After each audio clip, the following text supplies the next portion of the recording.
नमस्कार, आप देख रहे हैं CWB हिंदी न्यूज।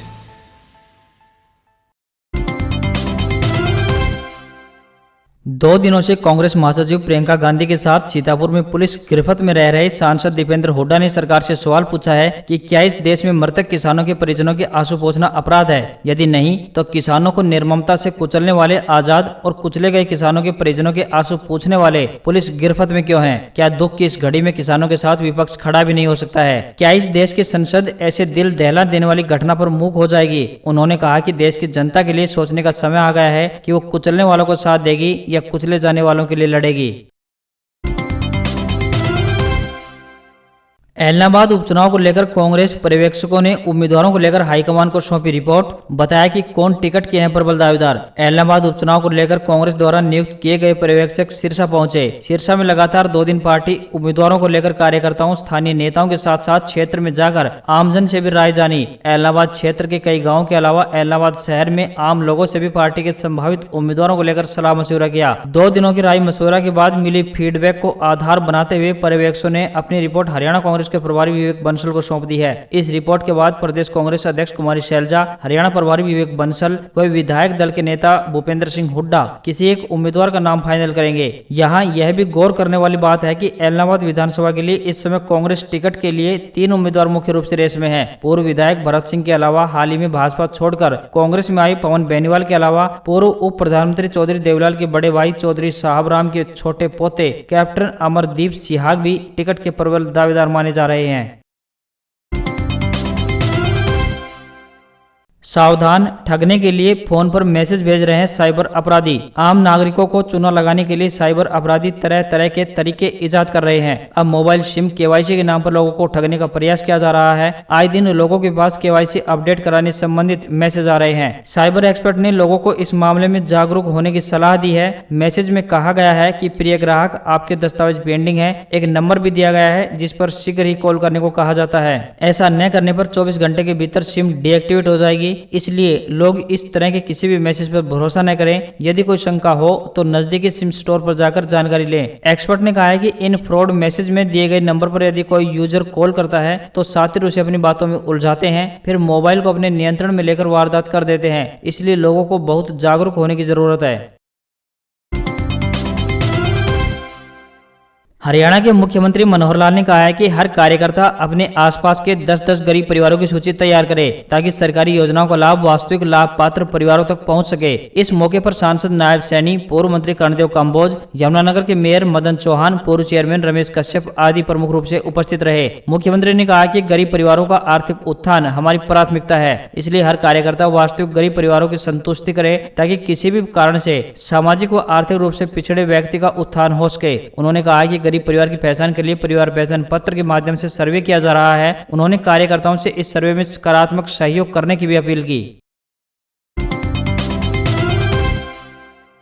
दक्षिण हरियाणा बिजली वितरण निगम ने सरचार्ज माफी योजना 2021 की शुरुआत की है। जिन उपभोक्ताओं के बिजली कनेक्शन 30 जून 2021 से पहले बिल न भरे जाने की वजह से काट लिए गए हैं, वे पुनः कनेक्शन जोड़ने के लिए आवेदन कर बिजली पर लगाए गए सरचार्ज की माफी का लाभ उठा सकते हैं। इसकी आखिरी तारीख 30 नवंबर 2021 तय की गई है। दक्षिण हरियाणा बिजली वितरण निगम ने सरचार्ज माफी स्कीम शुरू करने का फैसला लिया है। इसके तहत व्यावसायिक, घरेलू एवं कृषि कनेक्शन बिल समय पर न भरे जाने की वजह से 30 जून से पहले काट दिया गया है तो उसे दोबारा शुरू करवाया जा सकता है। इसके लिए उपभोक्ता को 30 नवंबर से पहले इस स्कीम में शामिल होना पड़ेगा। जिस किसी बकायेदार का जून माह की 30 तारीख से पहले कनेक्शन काट दिया गया है वह एक साधारण कागज पर आवेदन कर वेवर स्कीम से जुड़ सकता है।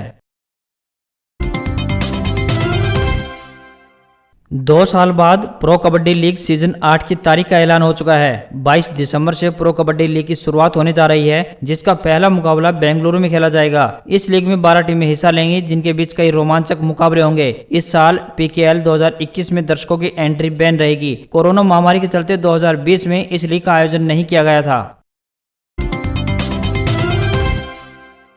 एलनाबाद उपचुनाव को लेकर भाजपा जल्द अपने प्रत्याशी का नाम फाइनल कर सकती है। कयास लगाए जा रहे हैं कि बीजेपी यहां से गोपाल कांडा के नाम पर मोहर लगा सकती है। सिरसा में अपने सभी कार्यक्रम रद्द कर गोविंद कांडा दिल्ली रवाना हो चुके हैं। गौर रहे कि कुछ दिन पहले ही चुनाव आयोग ने एलनाबाद विधानसभा सीट पर उपचुनाव की तिथि की घोषणा की थी। इस घोषणा के मुताबिक 8 अक्टूबर तक विधानसभा पद चुनाव के लिए नॉमिनेशन फाइनल किया जा सकेगा और 13 तक नाम वापस लिया जा सकेगा। इसके बाद 30 अक्टूबर को चुनाव होंगे और नतीजे 2 नवंबर को घोषित किए जाएंगे। चुनाव की तिथि की घोषणा के बाद राजनीतिक दलों में भी हलचल तेज हो गई है।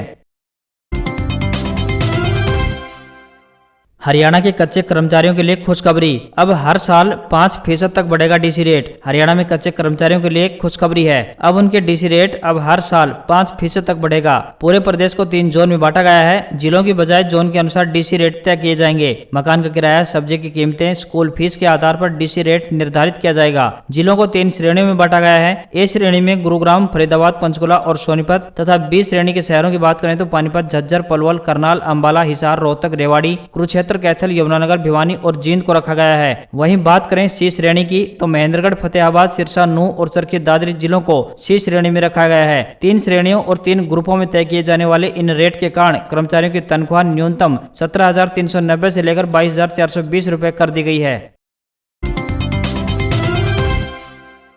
देश में गहरा सकता है बिजली संकट, जानिए कितने समय का बचा है बिजली स्टॉक। देश में भी चीन की तरह ही बिजली संकट की आशंका है। दरअसल चीन में इन दिनों बिजली संकट चल रहा है। कई उद्योगों की बिजली काटी जा रही है और इसका असर उसकी अर्थव्यवस्था पर भी पड़ने का खतरा बताया जा रहा है। कुछ इसी तर्ज पर भारत में भी कोयले की कमी महसूस की जा रही है। कोयले की कमी की वजह से भारत के कई पावर प्लांट में बिजली का उत्पादन ठप पड़ने की आशंका है। दरअसल केंद्रीय ऊर्जा मंत्रालय और अन्य एजेंसियों की ओर से उपलब्ध कराए गए कोयले के आंकड़ों का आकलन करके यह चेतावनी विशेषज्ञों द्वारा दी गई है। मंत्रालय के आंकड़ों के अनुसार देश के कुल 135 थर्मल पावर प्लांट में से 72 पावर प्लांट के पास महज 3 दिनों का ही कोयला बचा है। ऐसे में सिर्फ 3 दिन की ही बिजली बनाई जा सकती है। देश में बिजली की मांग लगातार बढ़ रही है। जून के बाद से देश में बिजली की पीक डिमांड की बात करें तो 200 गीगावाट को पार कर गई है, जबकि इसके उलट कोल इंडिया लिमिटेड से कोयले का प्रोडक्शन और डिस्पैच लगातार गिर रहा है। इस वजह से देश के सभी पावर प्लांट में कोयले की कमी देखी जा रही है। भारतीय स्टेट बैंक ने डिग्री पास के लिए 2056 पदों पर निकाली भर्ती। 40,000 से अधिक मिलेगी सैलरी। भारतीय स्टेट बैंक ने प्रोबेशनरी ऑफिसर के पदों पर भर्ती के लिए नोटिस जारी किया है। योग्य उम्मीदवार जो इन पदों पर आवेदन करना चाहते हैं उनसे अनुरोध है कि भारतीय स्टेट बैंक प्रोबेशनरी पदों पर आवेदन करने से पहले विभाग द्वारा जारी की गई अधिसूचना से सारी जानकारियां ध्यान से पढ़ने के बाद ही अपनी योग्यता के अनुसार आवेदन करें। आवेदन करने के लिए अंतिम तिथि की बात की जाए तो 25/10/2021 यानी 25 अक्टूबर तय की गई है। उम्मीदवार की आयु 21 से 30 वर्ष होनी चाहिए। प्रारंभिक परीक्षा, मुख्य परीक्षा में परफॉर्मेंस के आधार पर ही इस रोजगार में प्रत्याशी का चयन किया जाएगा। इस रोजगार के लिए आपको ऑनलाइन आवेदन करना होगा।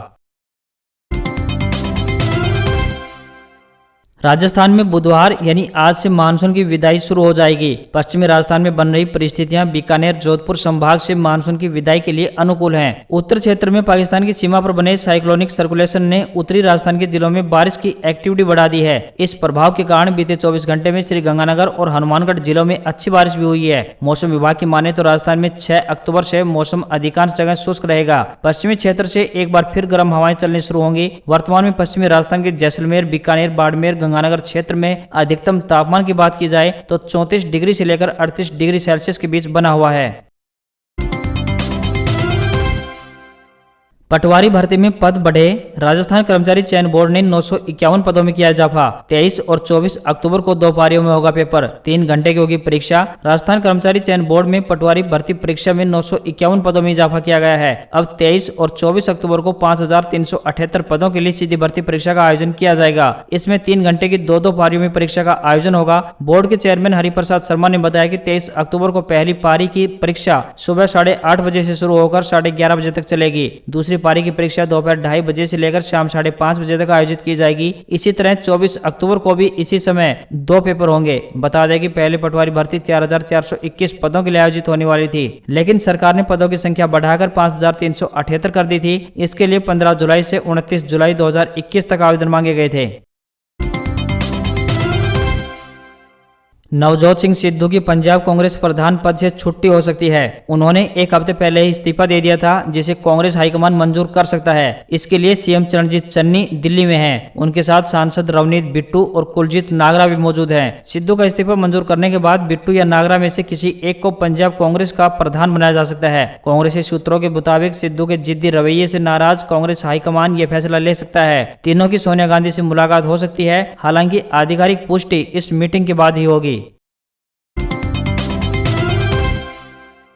भारत में पहली बार दिखा ल्यूसिस्टिक किंगफिशर। दुनिया में अब तक सिर्फ 3 बार देखा गया। ब्रिटेन और ब्राजील के बाद राजस्थान के उदयपुर में नजर आया। भारत में पहली बार ल्यूसिस्टिक कॉमन किंगफिशर पक्षी देखा गया है। यह दुर्लभ पक्षी अब तक दुनिया में सिर्फ 3 बार ही दिखा है। इस बार राजस्थान के उदयपुर जिले के 2 बर्ड वॉचर भानु प्रताप सिंह और विधान द्विवेदी ने इसे देखा है। दोनों ने भारत में पहली बार इस किंगफिशर की साइटिंग डांगियों के हुंदर गांव स्थित रेड सैल्यूट फॉर्म में की थी, जबकि इसका घोंसला गांव के ही तालाब पर मिला है। यह पक्षी विश्व में पहली बार यूनाइटेड किंगडम और दूसरी बार ब्राजील में देखा गया था। तीसरी बार भारत में दिखा है। भानु प्रताप सिंह और विधान द्विवेदी ने बताया कि इसे 3 अगस्त की सुबह 6:19 पर पहली बार देखा गया। इसके बाद उन्होंने इस किंगफिशर के फोटो और वीडियो क्लिक कर इसके बारे में जानकारी जुटानी शुरू की। साथ ही इसके घोंसले की भी तलाश की गई। 3-4 दिनों की खोज के बाद इसके यहीं रहने की पुष्टि हुई।